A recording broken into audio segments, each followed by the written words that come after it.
Sedahsyat itu janji Tuhan. Dan yang saya ingin tekankan, dikatakan bahwa tempat ini, rumah ini, itu pilihan dan itu adalah tempat di mana perhatian Tuhan itu tertuju. Kalau dari tempat itu ada doa naik, Tuhan mendengar. Dari tempat itu ada orang-orang merendahkan diri, Tuhan akan mendengar seruan mereka. Pertobatan, Tuhan akan mengampuni. Dan Tuhan akan memulihkan karena Tuhan mendengar akan permohonan mereka. Saudaraku, betapa dahsyatnya apa yang disebut dengan tempat ini, rumah ini, yaitu bait Allah, bait Salomo. Shalom saudaraku.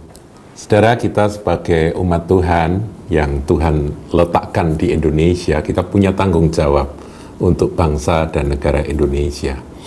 Saudara, kalau hari-hari ini mulai terjadi inflasi, pelemahan rupiah yang mengkhawatirkan sedang terjadi, apa yang kita bisa buat? Apa yang bisa kita lakukan, saudara? Nah, saya ingin ngajak Anda semua, umat Tuhan, anak-anak Tuhan, untuk melihat firman Tuhan dan merenungkan apa yang menjadi tanggung jawab kita dan juga sekaligus otoritas kewenangan yang Tuhan berikan pada kita.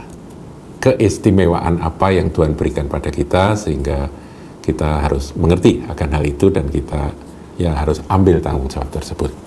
Nah, saudara, saya akan bacakan di dalam 2 Tawarikh pasal 7 ayatnya yang ke-11 mulai. Ini tentang Tuhan menampakkan diri kepada Salomo untuk kedua kalinya. Ayat 11 saya bacakan. Demikianlah Salomo menyelesaikan rumah Tuhan. Jadi konteksnya rumah Tuhan dibangun oleh Raja Salomo dan jadi, ya. Menyelesaikan rumah Tuhan dan istana raja dan berhasil melaksanakan dalam rumah Tuhan dan dalam istananya segala sesuatu yang timbul dalam hatinya. Jadi rumah Tuhan jadi, istananya juga jadi, ya, dua-duanya megah dan indah. 12. Kemudian Tuhan menampakkan diri kepada Salomo pada malam hari. Ini untuk kali yang kedua, Tuhan menampakkan diri pada Salomo dan berfirman kepadanya. Perhatikan, telah kudengar doamu. Wow, doa Salomo sudah didengar oleh Tuhan. Dan telah kupilih tempat ini. Nah, saudara, garis bawahi kata kupilih tempat ini bagiku sebagai rumah persembahan. Jadi Tuhan sendiri berfirman bahwa bait yang dibangun oleh Salomo itu, bait Allah Salomo itu telah dipilih oleh Tuhan sebagai rumah persembahan, gitu ya. Tempat itu. 13. Bila mana aku menutup langit sehingga tidak ada hujan, dan bila mana aku menyuruh belalang memakan habis hasil bumi, dan bila mana aku melepaskan penyakit sampar di antara umatku, dan umatku yang atasnya namaku disebut, ini umat Tuhan, merendahkan diri, poin 1. Kedua, berdoa dan mencari wajahku, lalu berbalik dari jalan-jalannya yang jahat, maka aku akan mendengar dari sorga dan mengampuni dosa mereka serta memulihkan negeri mereka. Ini janji yang luar biasa, saudara. Ketika umat Tuhan yang pada waktu itu menghadapi akan kekeringan karena ulah mereka sendiri yang berdosa, saudaraku, ya. Ada kekeringan, kemudian belalang, ada belalang yang merusak panen, begitu ya. Kemudian ada penyakit sampar yang merajalela. Apa yang harus dilakukan? Dikatakan bahwa umat Tuhan merendahkan diri, berdoa, mencari wajah Tuhan, dan bertobat, berbalik dari jalan-jalan yang jahat, maka Tuhan akan mendengar dari sorga dan mengampuni dosa mereka. Pengampunan akan Tuhan berikan ketika umat Tuhan bertobat dan minta ampun. Kemudian ada kalimat terakhir dikatakan di ayat 14, serta memulihkan negeri mereka. Jadi negeri yang sedang dilanda kekeringan, sedang dilanda belalang pelahap, saudara, ketika panen gagal, kemudian adanya sampar, Tuhan akan pulihkan. Luar biasa, saudaraku, janji Tuhan ini. Nah, ayat 15 ini pengulangan dari ayat 12.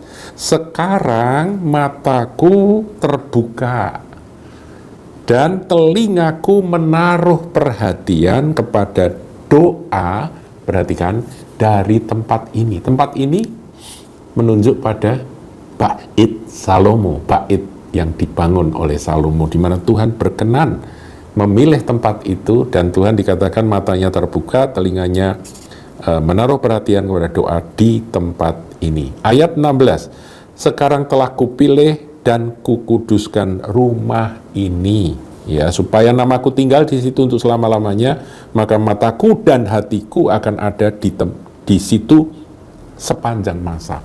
Saudaraku, bait Salomo pada waktu itu, Salomo menerima janji tentang bait itu sedahsyat ini. Ayat 11 sampai ayat yang ke-16. Sedahsyat itu janji Tuhan.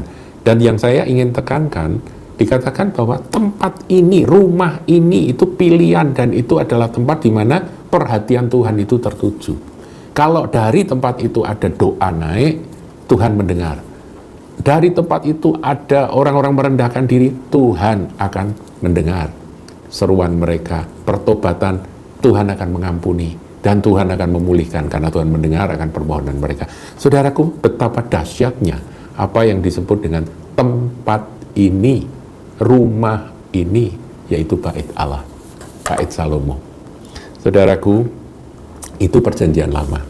Kita semua tahu bahwa bait Salomo akhirnya juga hancur, kemudian coba dibangun lagi, ya, pada zaman Hagai dan sebagainya, ya, saudara. Zerubabel bin Shealtiel bersama dengan Imam Yosua berusaha untuk membangun kembali, tetapi itu belum pernah selesai.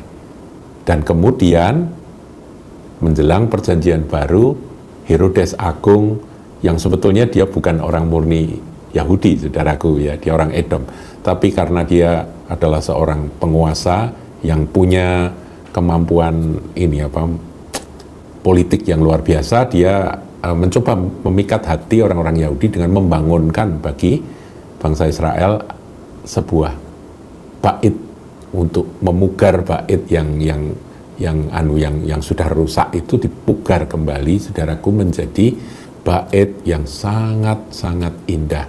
Dan itu ada pada zaman Tuhan Yesus, saudara, ya.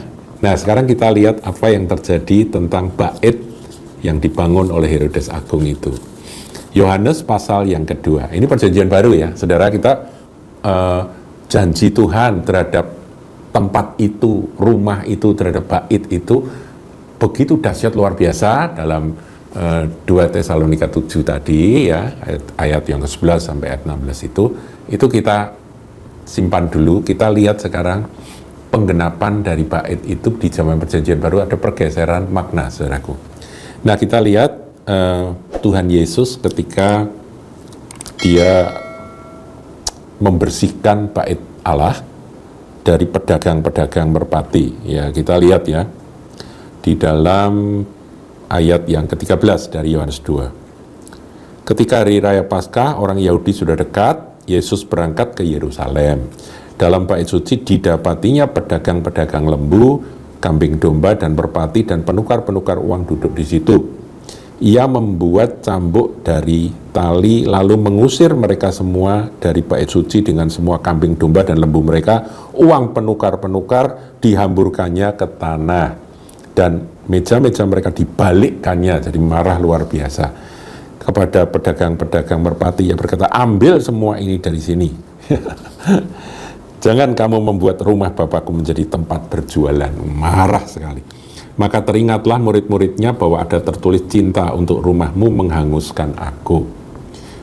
Orang-orang Yahudi menantang Yesus, katanya, tanda apakah yang dapat engkau tunjukkan kepada kami bahwa engkau berhak bertindak demikian? Ayat 19, Tuhan Yesus berkata, jawab Yesus kepada mereka, rombak bait Allah ini dan dalam 3 hari aku akan mendirikannya kembali. Lalu kata orang Yahudi kepadanya, 46 tahun orang mendirikan bait Allah ini dan engkau dapat membangunnya dalam 3 hari. Ayat 21 ini adalah jawabannya. Tetapi yang dimaksudkannya dengan bait Allah ialah tubuhnya sendiri. Ya, dan kita semua tahu, saudara, bahwa memang pada waktu Yesus ada di atas muka bumi, kepenuhan Allah itu ada pada Tuhan Yesus. Jadi, ya, bait Allah itu adalah Yesus Kristus Tuhan pada waktu itu. Disitulah Allah hadir. Sama seperti dulu, di tempat itulah Tuhan hadir. Maka apa saja yang Yesus ucapkan, apa saja yang Yesus doakan, naikkan, minta kepada Bapa, itu pasti terlaksana. Paham ya, saudaraku ya? Itu pada waktu Tuhan Yesus ada di atas muka bumi dan dia melayani 3,5 tahun. Kemudian Tuhan Yesus menggenapi apa yang dia nubuatkan, dalam 3 hari aku akan membangun kembali. Artinya ketika dia mati disalibkan, maka dalam 3 hari Tuhan bangkit. Ya, Tuhan bangkit. Dan kemudian dia menampakkan diri pada murid-murid selama 40 hari dan Tuhan Yesus kembali kepada Bapa, naik ke surga. Nah, setelah Tuhan Yesus naik ke surga, kemudian Roh Allah, ya kita tahu ya kesetaraan dari Bapa, Putra, Roh Kudus. Roh Allah itu dicurahkan turun pada hari Pentakosta, maka umat Tuhan penuhlah dengan Roh Kudus. Hamba-hamba Tuhan, anak-anak Tuhan, orang-orang percaya penuh dengan Roh Kudus. Dan ini yang akhirnya menggeser lagi, saudara, pemahaman tentang bait Allah, di mana hati Tuhan tertuju, di mana telinga Tuhan terarah kepada tempat itu. Saya sebut tempat, saudara. Dari tempat bergeser pada Yesus Kristus Tuhan. Setelah Tuhan Yesus selesai melaksanakan penebusan, mati, bangkit, menggenapi akan apa yang dia sampaikan, rubuhkan bait Allah ini dan aku akan mendirikan dalam 3 hari. Kemudian Tuhan naik ke surga. Nah, tubuhnya, tubuh Kristus, yaitu kita, gereja Tuhan. Kitalah yang menjadi bait Allah, saudaraku. Nah, itu Rasul Paulus menerima pewahyuan yang kita semua harus pelajari, saudaraku, dalam ini saya bukakan 1 Korintus 3 ayat 16. Tidak tahukah kamu bahwa kamu adalah bait Allah dan bahwa Roh Allah diam di dalam kamu? Kamu di sini adalah gereja Tuhan, umat Tuhan, baik secara individu maupun secara korporat. Nah, dengan demikian, saudaraku, apa yang disampaikan kepada Salomo, ya, ini dalam konteks kita bersyafaat bagi bangsa dan negara kita. Apa yang disampaikan kepada Salomo itu pengertiannya adalah kalau umat Tuhan berkumpul, kalau gereja Tuhan sungguh-sungguh berdoa, seperti apa yang dikatakan, mataku terbuka dan telingaku menaruh perhatian kepada doa dari tempat ini, yaitu 2 Tawarikh 7 ayat 15. Jadi mata Tuhan itu tertuju, telinga Tuhan itu menaruh perhatian kepada doa-doa dari mana, saudaraku? Tempat ini. Tempat ini kita sudah pahami, yaitu umat Tuhan. Baik secara individu maupun secara korporat, gereja berkumpul kemudian menaikkan syafaat, menaikkan doa, mata Tuhan terbuka dan telinga Tuhan menaruh perhatian kepada doa dari tempat tersebut, yaitu dari gerejanya. Berarti ini kan sebuah otoritas yang sangat mulia, sebuah tugas, kalau saya boleh katakan tugas juga boleh, saudaraku, wewenang itu lebih tepat ya, wewenang tapi juga tanggung jawab. Kita sudah dipilih untuk menaikkan doa-doa syafaat. Tetapi saya ingin sisipkan, saudaraku, bahwa ayat 13 dan 14 ini saya bisa tafsirkan bahwa bukan hanya doa, tapi pertobatan juga harus dilakukan oleh umat Tuhan. Kalau gereja Tuhan bertobat, berbalik dari jalan-jalan yang jahat, kemudian berseru pada Tuhan untuk negeri di mana mereka berada, maka Tuhan akan mengampuni dosa dan memulihkan negeri mereka. Jadi bukan hanya doa, tapi juga pertobatan. Inilah pengertian yang saya harap Bapak Ibu saudari semua bisa tangkap, dan ayo luangkan waktu untuk sujud, baik sendiri dalam keluarga ataupun ketika Anda berkumpul bersama anak-anak Tuhan. Naikkanlah doa syafaat. Dan saya percaya apa yang dijanjikan Tuhan kepada Salomo, yang kemudian pada zaman perjanjian baru sampai pada zaman gereja, ini benar-benar zaman Yesus ya, Yesus, kemudian zaman gereja Tuhan, ini benar, iya dan amin. Tuhan Yesus memberkati. Jangan lupa like, comment, share, dan subscribe channel GKBK Hal Semarang.